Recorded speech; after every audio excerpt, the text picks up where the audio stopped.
Hello students, a very warm welcome to all of you in this presentation.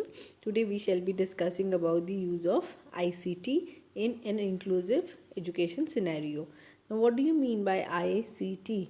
ICT itself is made up of three words, I plus C plus T. I stands for information and C stands for communication and T stands for technology. So that means ICT means information communication technology. So here we are going to discuss about the use of this information communication technology in an inclusive education scenario. Moving to the next slide, we shall be discussing about the meaning of accessible ICT. Now when you talk of ICT in an inclusive education system, there may be a number of software, बहुत ज़्यादा softwares, बहुत ज़्यादा hardware हो सकते हैं जो available है market they which, but every software or every hardware cannot be used in an inclusive education setup. So when we talk of accessible ICT, this means the wide range of assistive and mainstream technologies. ਉਹ technologies ਜੋ ਜਾਂ ਤਾਂ ਸਹਾਇਕ ਰੂਪ ਵਿੱਚ ਜਾਂ ਆਪਣੀ main stream education ਦੇ ਵਿੱਚ, ਜਿਵੇਂ suppose they may be number of things like computers, overhead projectors, LCD projectors, ਉਹ ਕੋਈ ਖਾਸ ਇਨਕਲੂਸਿਵ ਐਜੂਕੇਸ਼ਨ ਦੇ ਲਈ ਨਹੀਂ ਬਣੇ, ਮੇਨ ਸਟਰੀਮ ਐਜੂਕੇਸ਼ਨ ਵਿੱਚ ਵੀ ਯੂਜ਼ ਕੀਤੇ ਜਾਂਦੇ ਨੇ, ਬਟ ਉਸਦੇ ਨਾਲ ਹੀ voice recorders, finger recorders, finger grippers normally ਆਪਾਂ ਆਪਣੇ ਸਕੂਲਸ ਵਿੱਚ ਯੂਜ਼ ਨਹੀਂ ਕਰ ਰਹੇ. This is an assistive technology which has been developed with a viewpoint ਕਿ ਜਿਹੜੇ ਸਟੂਡੈਂਟਸ ਹੈ with disability they may get good education. So ਜਦੋਂ ਆਪਾਂ accessible ICT ਦੀ ਗੱਲ ਕਰਾਂਗੇ ਤਾਂ ਆਪਾਂ ਉਸ ਦੇ ਵਿੱਚ include ਕਰਾਂਗੇ both are assistive plus your mainstream technologies which have been used or which help the student with a disability to enjoy inclusive education.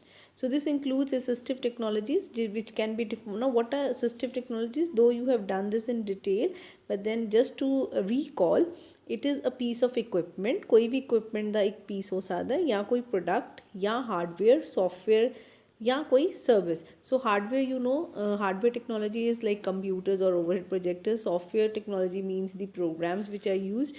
So किसी भी तरह ਦੀ कोई equipment, कोई वस्तु, कोई product ਜਾਂ ਕੋਈ ਹਾਰਡਵੇਅਰ ਸੌਫਟਵੇਅਰ ਜਾਂ ਕੋਈ ਸੇਵਾ ਜਿਸ ਦੇ ਨਾਲ ਇੱਕ ਡਿਸਏਬਲਡ ਚਾਈਲਡ ਆਪਣੀ ਕਾਰਜਸ਼ੀਲਤਾ, ਫੰਕਸ਼ਨਲ ਕੈਪੇਬਿਲਿਟੀ ਮੀਨਸ ਕਾਰਜਸ਼ੀਲਤਾ ਨੂੰ ਜਾਂ ਤਾਂ ਵਧਾ ਸਕਦਾ ਹੈ ਜਾਂ ਬਰਕਰਾਰ ਰੱਖ ਸਕਦਾ ਹੈ ਜਾਂ ਉਸ ਵਿੱਚ ਇੱਕ ਸੁਧਾਰ ਲੈ ਕੇ ਆਉਂਦਾ ਹੈ, that is called assistive technology. So ਜਦੋਂ ਆਪਾਂ ਅਸੈਸਿਬਲ ICT ਦੀ ਗੱਲ ਕਰਾਂਗੇ, this means we are talking of that technology ਜਿਸ ਨਾਲ functional capabilities of the child ਜਾਂ ਤਾਂ ਇੰਕਰੀਜ਼ ਹੁੰਦੀਆਂ ਜਾਂ ਮੇਨਟੇਨ ਰਹਿੰਦੀਆਂ ਜਾਂ ਇੰਪਰੂਵ ਹੋ ਜਾਂਦੀਆਂ. ICT again, when you talk of accessible ICT, this makes you more autonomous. Autonomous means independence. This help you to bring out your potential. Many times हो सकता I may be a very good person जो बहुत अच्छा लिख सकती हैं, बहुत से विचार मेरे मन च आते हैं, but I cannot see, hence I cannot write. So suppose now you have Google Docs है जिहदे च text to speech software है, ਤੁਸੀਂ ਬੋਲਦੇ ਰਹੋ ਲਿਖਿਆ ਜਾਏਗਾ. So then that will help you to come up. ਥੋੜ੍ਹਾ ਜਿਹਾ ਟੇਲੈਂਟ ਹੈ ਜੋ ਅਦਰਵਾਈਜ਼ ਨੋਰਮਲ ਸਿਚੁਏਸ਼ਨਸ ਵਿੱਚ ਨਹੀਂ ਉੱਭਰ ਕੇ ਆ ਸਕਦਾ ਸੀ, they help you to bring out that talent.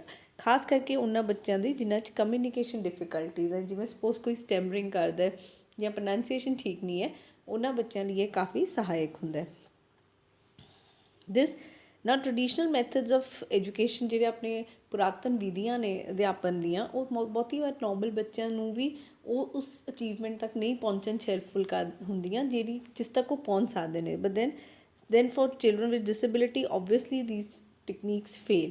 So as ICT helps you to come up with your achievement, ਤੁਹਾਡੀ achievement ਨੂੰ ਵੀ ਵਧਾਉਂਦਾ ਹੈ and then it is tailored ਦਾ ਭਾਵ ਹੈ ਜਿਵੇਂ ਕਿਸੇ ਦਾ ਕੱਪੜਾ ਹੈ ਉਸ ਬੰਦੇ ਦੇ ਨਾਪ ਅਨੁਸਾਰ ਹੀ ਸਿਲਦਾ ਹੈ, ਉਸੇ ਤਰ੍ਹਾਂ ICT helps you to develop your teaching methodologies or learning methodologies according to your own individual needs. ਤੁਹਾਡੀਆਂ ਆਪਣੀਆਂ ਲੋੜਾਂ ਮੁਤਾਬਕ ਹੀ ਤੁਸੀਂ ਸਿੱਖਣ ਦੀ ਜਿਹੜੀ ਪ੍ਰਕਿਰਿਆ ਹੈ ਉਸ ਨੂੰ ਅੱਗੇ ਲੈ ਕੇ ਜਾਣ ਵਿੱਚ ਹੈਲਪਫੁਲ ਹੁੰਦੇ ਹੋ.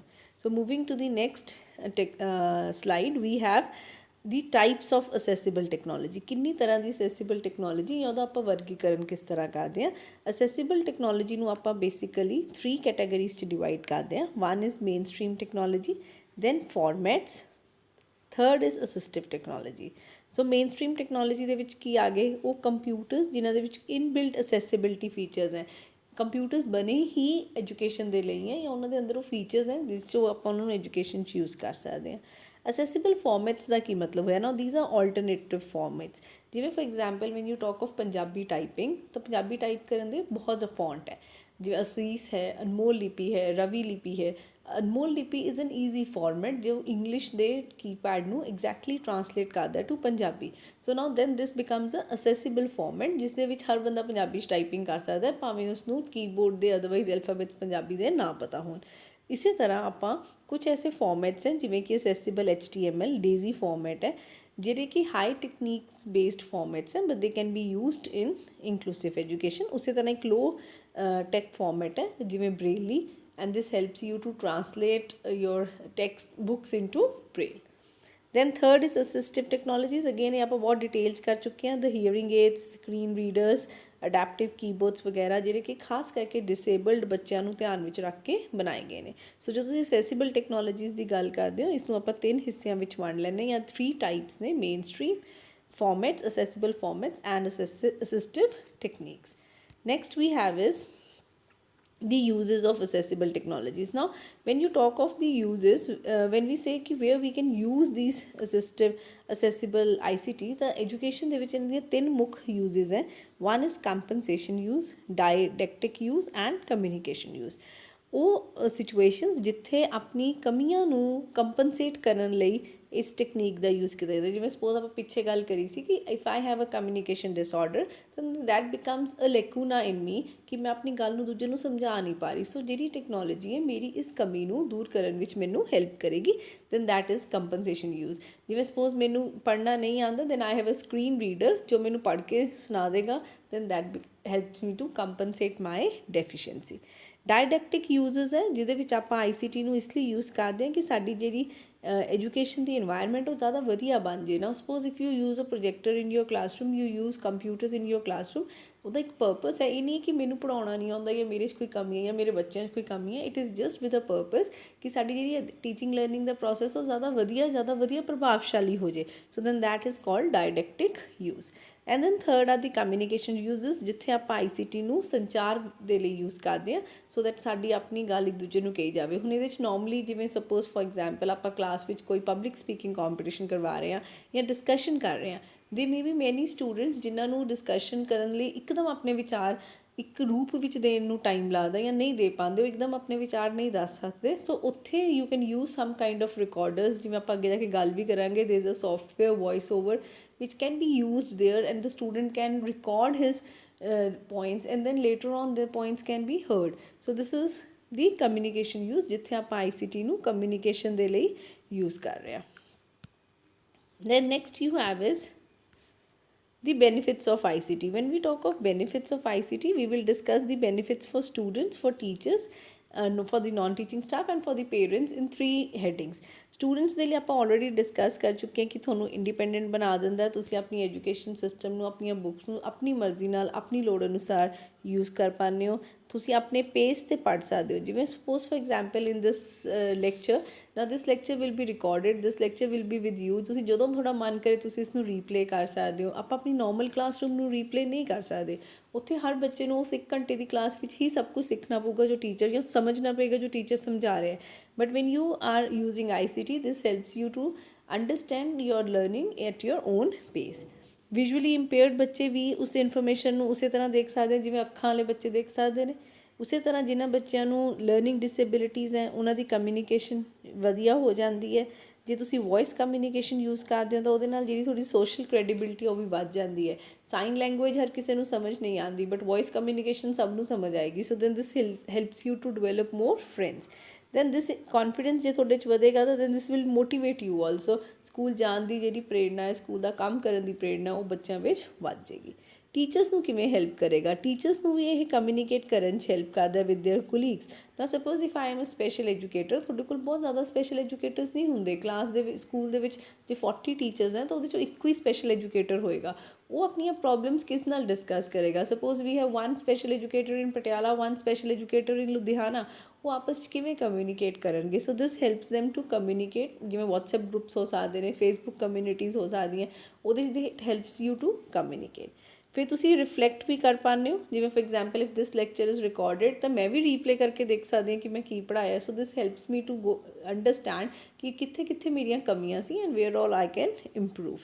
Then this helps you to have a greater understanding. ਇਹਦੇ ਨਾਲ ਥੋੜ੍ਹੇ ਸਕਿੱਲਸ ਵੀ ਵੱਧਦੇ ਨੇ ਐਂਡ ਦੈਨ ਤੁਹਾਨੂੰ ਜਿਹੜੀ ਟੈਕਨੋਲੋਜੀ ਦੀ ਜਿੰਨੀ ਤੁਸੀਂ ਸਮਝ ਕਰੋਗੇ ਉਨੀ ਤੁਹਾਡੀ ਜਿਹੜਾ as a skill as a teacher will also increase. ਜਿਸ ਨਾਲ ਤੁਹਾਡੀ ਪ੍ਰੋਫੈਸ਼ਨਲ ਡਿਵੈਲਪਮੈਂਟ ਹੋਏਗੀ।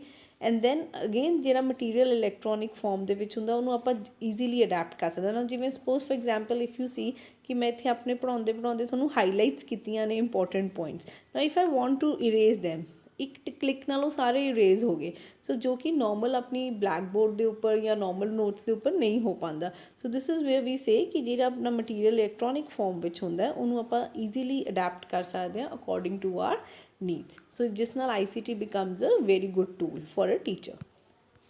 Now next for parents, again it helps you to have higher expectations from the students. Parents ਨੂੰ ਇਹ ਲੱਗਣ ਲੱਗ ਜਾਂਦਾ ਵੀ ਸਾਡੇ ਵੀ ਬੱਚੇ ਨੋਰਮਲ ਬੱਚੇ ਨੇ, ਉਹ ਵੀ ਟੌਪ ਕਰ ਸਕਦੇ ਨੇ, ਜਿਸ ਨਾਲ ਬੱਚੇ ਦੀ ਸੋਸ਼ੇਬਿਲਿਟੀ ਵੀ ਵੱਧਦੀ ਹੈ ਐਂਡ ਬੱਚੇ ਦਾ ਲੈਵਲ ਆਫ ਪਾਰਟੀਸਪੇਸ਼ਨ ਵੀ ਇੰਕਰੀਜ਼ ਹੋ ਜਾਂਦਾ ਇਨ ਦ ਸੈਂਸ ਕਿ the child is able to participate with better proportion in the classroom.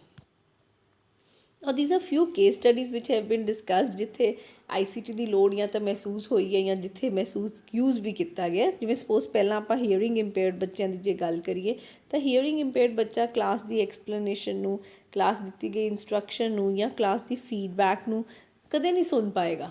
So until and unless ਤੁਸੀਂ ਉਹ ਸਾਰੀਆਂ ਚੀਜ਼ਾਂ ਉਹਨੂੰ ਕਿਸੇ ਆਡੀਓ ਫਾਰਮੈਟ ਤੋਂ ਇਲਾਵਾ ਦੋਗੇ। ਜੇ ਤੁਸੀਂ ਕਲਾਸ 'ਚ ਸਿਰਫ ਆਡੀਓ ਫਾਰਮੈਟ ਯੂਜ਼ ਕਰ ਰਹੇ ਹੋ then this child will not get the benefits of the classroom. Similarly ਜੇ ਮੇਰੀ ਕਲਾਸ ਕੋਈ ਲੋ ਵਿਜ਼ਨ ਦਾ ਬੱਚਾ ਹੈ, ਲੋ ਵਿਜ਼ਨ ਬੱਚੇ ਨੂੰ ਵੀ ਜਦ ਤੱਕ ਤੁਸੀਂ ਵੱਡਾ ਫੌਂਟ ਯੂਜ਼ ਨਹੀਂ ਕਰਦੇ, ਕੰਟਰਾਸਟ ਯੂਜ਼ ਨਹੀਂ ਕਰਦੇ। ਜਿਵੇਂ ਫੋਰ ਐਗਜ਼ਾਮਪਲ ਕੰਟਰਾਸਟ ਦੀ ਐਗਜ਼ਾਮਪਲ ਆਪਾਂ ਇੱਥੇ ਲੈਂਦੇ ਹਾਂ।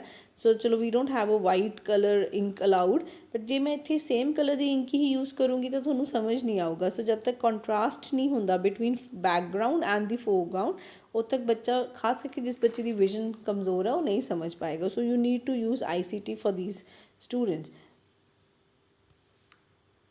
ਨਾ ਸਿਮਿਲਰਲੀ ਜਿਨ੍ਹਾਂ ਨੂੰ ਮੋਟਰ ਜਾਂ ਵਿਜ਼ੂਅਲ ਇੰਪੇਅਰਮੈਂਟ ਹੈ ਉਹ ਵੀ ਆਪਣੇ ਨੋਰਮਲ ਕੀਬੋਰਡ ਦੇ ਨਾਲ ਆਪਣੀ ਐਜੂਕੇਸ਼ਨ ਸਿਸਟਮ ਨੂੰ ਅਸੈਸ ਨਹੀਂ ਕਰ ਸਕਦੇ। ਸੋ you need alternative input devices for these kids. So these case studies actually tell us ਕਿ if we have impaired students in our classroom or children with special needs in my classroom ਤਾਂ ਮੈਂ normal classroom ਦੇ ਨਾਲ ਨਹੀਂ expect ਕਰ ਸਕਦੀ ਕਿ ਉਹਨਾਂ ਦੀਆਂ ਲੋੜਾਂ ਪੂਰੀਆਂ ਹੋਣਗੀਆਂ। You need to have some special kind of techniques, ਜਿਸ ਕਰਕੇ in an inclusive classroom we stress on to the use of ICT.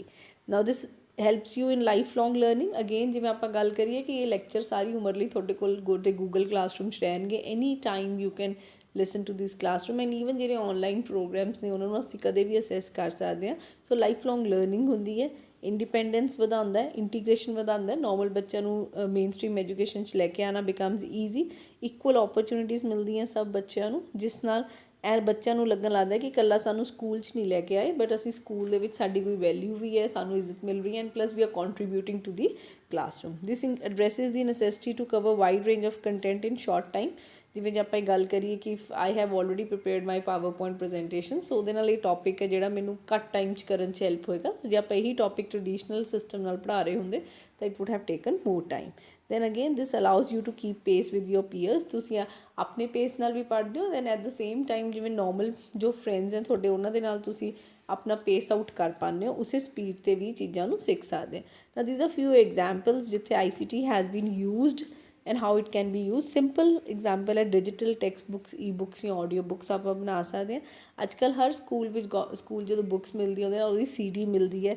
This is CD based digital text books. ਉਸ CD ਦੇ ਵਿੱਚ what they have is pronunciations ਦਿੱਤੀਆਂ ਹੁੰਦੀਆਂ ਨੇ ਕਿ how to pronounce difficult words of the book. Text to speech ਹੁੰਦਾ ਹੈ ਜੋ ਪੂਰੀ ਬੁੱਕ ਦਾ ਕੰਟੈਂਟ ਹੈ ਉਹ ਆਡੀਓ ਫਾਰਮੈਟ ਵਿੱਚ ਵੀ ਹੁੰਦਾ, ਉਸਦੇ ਨਾਲ ਡਿਫਿਕਲਟ ਮੀਨਿੰਗਸ ਹੈ, ਜੋ ਵਰਡ ਮੀਨਿੰਗਸ ਹੈ ਜਾਂ ਸੈਂਟੈਂਸ ਫਾਰਮੇਸ਼ਨ ਹੈ ਉਹ ਵੀ ਦੱਸਿਆ ਹੁੰਦਾ। So this helps you to change the formatting of the text ਵੀ ਚੇਂਜ ਹੋ ਜਾਂਦੀ ਹੈ ਅਕੋਰਡਿੰਗ ਟੂ, ਐਂਡ ਉਸ ਨਾਲ ਜਿਹੜੀ ਥੋੜ੍ਹੀ ਰੀਡੇਬਿਲਿਟੀ ਹੈ, ਪੜ੍ਹਨ ਦੀ ਸ਼ਕਤੀ ਹੈ ਉਹ ਵੱਧ ਜਾਂਦੀ ਹੈ। ਉਸੇ ਤਰ੍ਹਾਂ ਤੁਹਾਡੇ ਕੋਲ ਡਿਜੀਟਲ ਬੁੱਕਸ ਹੋ ਸਕਦੀਆਂ। ਅੱਜ ਕੱਲ੍ਹ ਐਮਾਜ਼ੋਨ ਦੇ ਉੱਤੇ you have books which have been converted into digital format, so then this again different levels of complexity ਤੇ easy difficult book ਉਸ ਤਰ੍ਹਾਂ ਦੀ ਤੁਹਾਨੂੰ ਅਵੇਲੇਬਲ ਹੋ ਜਾਂਦੀ ਹੈ। ਐਂਡ ਦਿਸ ਕੁਛ ਐਸੀਆਂ ਡਿਜੀਟਲ ਬੁੱਕਸ ਵੀ ਹੈ ਜਿਹਦੇ 'ਚ ਤੁਸੀਂ ਬੁੱਕ ਇੱਕ ਪਰਟੀਕੂਲਰ ਕਾਈਂਡ ਆਫ ਟੈਕਸਟ ਜਿੱਤੇ ਕਲਿੱਕ ਕਰੋਗੇ ਤੁਹਾਨੂੰ ਆਡੀਓ ਫਾਰਮੈਟ ਸੁਣੇਗਾ। ਸੋ ਦਿਸ ਫੀਚਰ ਹੈਲਪਸ ਦੋ ਸਟੂਡੈਂਟਸ ਜਿਨ੍ਹਾਂ ਦੀ ਵਿੱਚ ਲਰਨਿੰਗ ਡਿਸੇਬਲਡ ਹੋਣ ਜੇ ਬੱਚੇ, ਬਟ ਜੇ ਉਹਨਾਂ ਨੂੰ ਸੁਣਦਾ ਠੀਕ ਹੈ, then this can help them and they can listen and view the text simultaneously, ਜਿਵੇਂ ਹੁਣ ਤੁਸੀਂ ਕਰ ਰਹੇ ਹੋ ਕਿ ਤੁਸੀਂ PPT ਪੜ੍ਹ ਵੀ ਰਹੇ ਹੋ ਅਤੇ ਸੁਣ ਵੀ ਰਹੇ ਹੋ ਇੱਕੋ ਟਾਈਮ। ਸੋ ਉਸ ਤਰ੍ਹਾਂ ਇਹ ਬੱਚੇ ਵੀ ਇੱਕੋ ਟਾਈਮ ਡਿਜੀਟਲ ਟੈਕਸਟ ਬੁੱਕਸ ਨੂੰ ਪੜ੍ਹ ਵੀ ਸਕਦੇ ਆ ਐਂਡ ਸੁਣ ਵੀ ਸਕਦੇ ਆ। ਸੋ ਦੀਜ਼ ਆਰ ਫਿਊ ਸੋਫਟਵੇਅਰਸ ਜਿਹੜੇ ਕਿ ਆਪਣੇ ਕੋਲ ਅਵੇਲੇਬਲ ਹੈ, ਜਿਵੇਂ ਕਾਸਟ UDL ਬੁੱਕ ਬਿਲਡਰ ਹੈ, ਇਹ ਵੈਬਸਾਈਟ ਹੈ ਦਿੱਤੀ ਹੋਈ bookbuilder.cast.org। ਇਸ ਦੇ ਉੱਤੇ this is a free digital book database, ਜਿਹਦੇ ਉੱਤੇ ਜਿੰਨੇ ਵੀ ਟੀਚਰਸ ਹਨ ਦੇ ਕੈਨ ਕ੍ਰੀਏਟ, ਬਣਾ ਸਕਦੇ ਨੇ, ਸ਼ੇਅਰ ਕਰ ਸਕਦੇ ਨੇ, ਪਬਲਿਸ਼ ਕਰ ਸਕਦੇ ਨੇ ਜਾਂ ਰੀਡ ਕਰ ਸਕਦੇ ਨੇ ਡਿਜੀਟਲ ਬੁੱਕਸ। ਸੋ ਜਿਵੇਂ ਤੁਹਾਡੇ ਅਕੋਰਡਿੰਗ ਟੂ ਯੋਰ ਲਰਨਰਸ ਜੋ ਤੁਹਾਡੀਆਂ ਲੋੜਾਂ ਨੇ ਉਹਨਾਂ ਲੋੜਾਂ ਨੂੰ ਧਿਆਨ ਵਿੱਚ ਰੱਖ ਕੇ ਹੋਏ this website helps you to get access to number of digital textbooks. Then second what we can do is apart from books we can prepare digital posters. So normally ਜਦੋਂ ਆਪਾਂ inclusive education ਜਾਂ inclusive school ਵਿੱਚ ਅੱਜ ਤੱਕ ਜੋ ਗੱਲ ਕਰੀਏ ਉਹ ਆਪਾਂ disabled ਜਾਂ deficient ਬੱਚਿਆਂ ਦੀ ਗੱਲ ਕਰੀਏ, ਬਟ ਉਸਦੇ ਨਾਲ ਸਾਡੇ ਕੋਲ ਕ੍ਰੀਏਟਿਵ ਜਾਂ ਗਿਫਟਿਡ ਬੱਚੇ ਵੀ ਹੁੰਦੇ ਨੇ ਜਿਹੜੇ ਨੋਰਮਲ ਨਾਲੋਂ ਹਾਈ ਪੈਡਿਸਟਲ 'ਤੇ ਲਾਇਕ ਆਉਂਦੇ ਨੇ। ਸੋ ਉਹਨਾਂ ਬੱਚਿਆਂ ਲਈ you can use this app ਵੀ, this is using Glogster Edu and this is their website edu.glogster.com. ਇਸ ਦੇ ਉੱਤੇ they give you an opportunity to develop digital posters ਜਿਹਦੇ ਵਿੱਚ ਤੁਸੀਂ different images, videos, audios, recordings, drawings incorporate ਕਰਕੇ creative posters ਬਣਾ ਸਕਦੇ ਹੋ। So this helps to children with giftedness or creativeness. Then another software is VoiceThread, which is available on voicethread.com. This is an online platform ਜਿੱਥੇ students can respond to topics using text, audio, video or images. So there ਇਹਦੇ 'ਚ ਆਪਾਂ ਸਾਰੇ students ਨੂੰ ਜਿਵੇਂ ਆਪਾਂ Google classroom 'ਚ ਆਪਣੇ ਇਨਰੋਲ ਕਰ ਲਿਆ ਉਸ ਤਰ੍ਹਾਂ you can have people with similar grade or with similar age group, ਉਹਦੇ ਵਿੱਚ they start a topic and then you can put up your views on this topic. ਹੁਣ ਇਸ ਦੇ ਵਿੱਚ ਕੀ ਹੈ, now it's possible for students with learning disability to contribute to the presentation by using the method that works best for them. ਜੇ ਤੁਸੀਂ text ਕਰਨਾ ਚਾਹੁੰਦੇ ਹੋ ਟੈਕਸਟ ਕਰ ਦਿਓ, ਜੇ ਤੁਸੀਂ ਆਡੀਓ ਕਰਨਾ ਚਾਹੁੰਦੇ ਹੋ ਆਡੀਓ ਕਰ ਦਿਓ, ਜੇ ਤੁਸੀਂ ਕੋਈ ਵੀਡੀਓ ਜਾਂ ਇਮੇਜ ਸ਼ੇਅਰ ਕਰਨਾ ਚਾਹੁੰਦੇ ਹੋ ਤੁਸੀਂ ਉਹ ਵੀ ਕਰ ਸਕਦੇ ਹੋ। ਸੋ ਤੁਹਾਡੀ ਆਪਣੀ ਕਾਬਲੀਅਤ ਦੇ ਮੁਤਾਬਿਕ you can contribute to the discussion. So many a Times ਇਹਦੇ 'ਚ ਤੁਸੀਂ ਇੱਕ ਹੋਰ ਆਪਸ਼ਨ ਹੈ ਕਿ ਤੁਸੀਂ ਆਪਣੀ ਓਰਲ ਰਿਸਪੌਂਸ ਨੂੰ ਰਿਕਾਰਡ ਕਰ ਲਓ ਰਾਦਰ ਦੈਨ ਲਾਈਵ ਵਿੱਚ ਸਪੋਜ਼ ਵੀ ਆਰ ਡਿਸਕਸਿੰਗ, ਇੱਕਦਮ ਬੱਚੇ ਨੂੰ ਨਹੀਂ ਸਮਝ ਆਇਆ ਕਿ ਮੈਂ ਕੀ ਜਵਾਬ ਦੇਵਾਂ ਤਾਂ ਉਹ ਆਪਣਾ ਮੈਸੇਜ ਬਾਅਦ 'ਚੋਂ ਰਿਕਾਰਡ ਕਰਕੇ ਉਸ ਵਿੱਚ ਪਾ ਸਕਦੇ ਤਾਂ ਥਰੈਡ ਦੇ ਵਿੱਚ ਐਡ ਹੋ ਜਾਏਗਾ। So this then helps children with speech disorders ਜਿਨ੍ਹਾਂ ਨੂੰ ਕੋਈ ਸਟੈਮਰਿੰਗ ਜਾਂ ਸ਼ਟਰਿੰਗ ਦੀ ਜੇ ਕੋਈ ਪ੍ਰੋਬਲਮ ਹੈ ਉਹਨਾਂ ਬੱਚਿਆਂ ਲਈ ਕਾਫੀ ਹੈਲਪਫੁਲ ਰਹਿੰਦਾ। Next we have is digital story telling, ਜਿਹਦੇ ਵਿੱਚ this is a digital story telling project ਹੈ ਜਿਹਦੇ ਵਿੱਚ ਤੁਹਾਨੂੰ ਫਿਕਸ਼ਨਲ ਜਾਂ ਟਰੂ ਸਟੋਰੀਜ਼ ਸੁਣਾਈਆਂ ਵੀ ਜਾਂਦੀਆਂ ਨੇ, you already have and you can even put up your own story, ਤੁਸੀਂ ਆਪਣੀ ਸਟੋਰੀ ਵਿੱਚ ਰਿਕਾਰਡ ਕਰਕੇ ਪਾ ਸਕਦੇ ਹੋ। ਸੋ ਦਿਸ ਪਿਓਰ ਆਡੀਓ ਵੀ ਹੋ ਸਕਦਾ ਹੈ, ਇਮੇਜ ਸਲਾਈਡ ਸ਼ੋ ਵਿੱਚ ਸਟੈਟਿਕ ਟੈਕਸਟ ਵੀ ਸਲਾਈਡ ਸ਼ੋ ਚੱਲੇਗਾ ਅਤੇ ਟੈਕਸਟ ਲਿਖਿਆ ਆਏਗਾ, ਜਾਂ ਸਲਾਈਡ ਸ਼ੋ ਵਿੱਚ ਵੋਇਸਿਸ ਵੀ ਹੋ ਸਕਦੇ ਜਿਵੇਂ ਆਪਣੇ ਸਲਾਈਡ ਸ਼ੋ ਵਿੱਚ ਵੋਇਸ ਹੈ। ਇਸ ਤਰ੍ਹਾਂ then this makes the story telling process more interesting. Then for teachers you have one app at Ruby Star. This is an evaluation ਜਿਵੇਂ ਆਪਾਂ ਪਿੱਛੇ ਕੀਤਾ ਸੀਗਾ ਕਿ ਜਨਰਲੀ ਟੀਚਰਸ ਕੀ ਕਰਦੇ ਨੇ, ਰੂਬਰਿਕਸ ਕ੍ਰੀਏਟ ਕਰਦੇ ਨੇ। ਰੂਬਰਿਕਸ ਇਜ਼ ਦ ਇਵੈਲੂਏਸ਼ਨ ਗਾਈਡ ਜਿਸ ਦੇ ਵਿੱਚ ਦੱਸ ਦਿੰਦਾ ਕਿ ਹਾਊ ਯੂ ਵਿਲ ਇਵੈਲੂਏਟ ਜਾਂ ਕਿਵੇਂ ਬੱਚੇ ਨੂੰ ਮਾਰਕਸ ਦਿੱਤੇ ਜਾਣਗੇ। ਹੁਣ ਨੋਰਮਲੀ ਵਾਟ ਹੈਪਨਸ ਇਜ਼ ਜਿਵੇਂ CBSE ਵਾਲੇ ਵੀ ਇਵੈਲੂਏਸ਼ਨ ਗਾਈਡ ਭੇਜਦੇ ਨੇ ਬਟ ਉਹ ਫਿਰ ਸਾਰੇ ਬੱਚਿਆਂ ਲਈ ਸੇਮ ਹੁੰਦੀ ਹੈ। ਰੂਬੀ ਸਟਾਰ ਦੇ ਵਿੱਚ ਕੀ ਹੈ ਕਿ ਤੁਸੀਂ ਇੱਕ ਮਾਸਟਰ ਰੂਬਰਿਕ ਬਣਾ ਸਕਦੇ ਹੋ and then according to the child ਤੁਸੀਂ ਉਸ ਰੂਬਰਿਕ ਨੂੰ ਅਡੈਪਟ ਕਰ ਸਕਦੇ ਹੋ। So what you do is suppose ਮੇਰੀ ਕਲਾਸ ਨੂੰ 40 ਜਿਵੇਂ ਤੁਹਾਡੀ ਕਲਾਸ 63 ਸਟੂਡੈਂਟਸ ਹੈ, ਮੈਂ ਇੱਕ ਰੂਬਰਿਕ ਬਣਾਉਂਗੀ ਉਸ ਵਿੱਚ ਤੁਹਾਡੀ 63 ਸਟੂਡੈਂਟਸ ਦਾ ਨਾਮ ਲਿਖ ਦੂੰਗੀ ਐਂਡ ਵੀ ਇਹਨਾਂ ਬੱਚਿਆਂ ਦੀ ਇਵੈਲੂਏਸ਼ਨ ਇਸ ਤਰ੍ਹਾਂ ਕਰਨੀ ਹੈ, then that will be my master rubric. But then suppose for example ਕੋਈ ਇੱਕ ਬੱਚਾ ਆਪਣਾ ਐਸਾ ਹੈ ਜਿਹਨੂੰ ਆਪਾਂ ਨੂੰ ਲੱਗਦਾ ਕਿ ਉਹਦੇ ਲਈ ਥੋੜ੍ਹਾ ਜਿਹਾ ਸਾਡਾ ਇਵੈਲੂਏਸ਼ਨ ਸਿਸਟਮ ਸਾਨੂੰ ਅਡੈਪਟ ਕਰਨਾ ਪਊ, ਤਾਂ ਉਸ ਸਪੈਸੀਫਿਕ ਬੱਚੇ ਦੇ ਰੂਬਰਿਕ ਨੂੰ ਤੁਸੀਂ ਚੇਂਜ ਕਰ ਸਕਦੇ ਹੋ। ਸੋ ਇਸ ਨਾਲ ਕੀ ਹੋ ਜਾਏਗਾ ਕਿ ਐਂਡ 'ਚ ਜਦੋਂ ਤੁਸੀਂ ਆਪਣੇ ਪੇਪਰ ਨੂੰ ਇਵੈਲੂਏਟ ਕਰੋਗੇ ਤਾਂ ਹਰ ਬੱਚੇ ਦੀ ਇਵੈਲੂਏਸ਼ਨ ਸਕੀਮ ਉਸ ਦੀਆਂ ਲੋੜਾਂ ਅਨੁਸਾਰ ਸੈਟਅਪ ਹੋਏਗੀ। They will not be evaluated by a uniform scheme. So these were a ਫਿਊ examples ਜਿੱਥੇ ਆਪਾਂ ICT ਨੂੰ ਸਕੂਲਸ ਦੇ ਵਿੱਚ ਯੂਜ਼ ਕਰ ਸਕਦੇ ਹਾਂ। And then when you talk of ICT as such, ਤਾਂ ਜੇ ਤੁਸੀਂ ਉਹਦੇ ਵਿੱਚ ਆਪਣੇ ਆਲਰੇਡੀ ਕਰ ਚੁੱਕੇ ਹਾਂ ਆਪਾਂ ਇਨ ਅਸਿਸਟਿਵ ਡਿਵਾਈਸਿਸ, ਉਹ ਵੀ ICT ਦੀਆਂ ਐਗਜ਼ਾਮਪਲਸ ਹੈ। So if you get a question in your paper on use of ICT in inclusive, ਤੁਸੀਂ ਇਹ ਸਾਰੀਆਂ ਚੀਜ਼ਾਂ ਵੀ ਲਿਖ ਸਕਦੇ ਹੋ। ਪਲੱਸ ਉਹਦੇ ਵਿੱਚ ਅਸਿਸਟਿਵ ਡਿਵਾਈਸਿਸ ਵਾਲੀ ਜੋ ਪ੍ਰੈਜੈਂਟੇਸ਼ਨ ਹੈ ਉਹਦੇ ਵਿੱਚੋਂ ਕੁਛ ਐਗਜ਼ਾਮਪਲਸ ਵੀ ਐਡ ਕਰ ਸਕਦੇ ਹੋ। So I hope this is clear with you, and we'll continue with the topics in the next presentation. So thank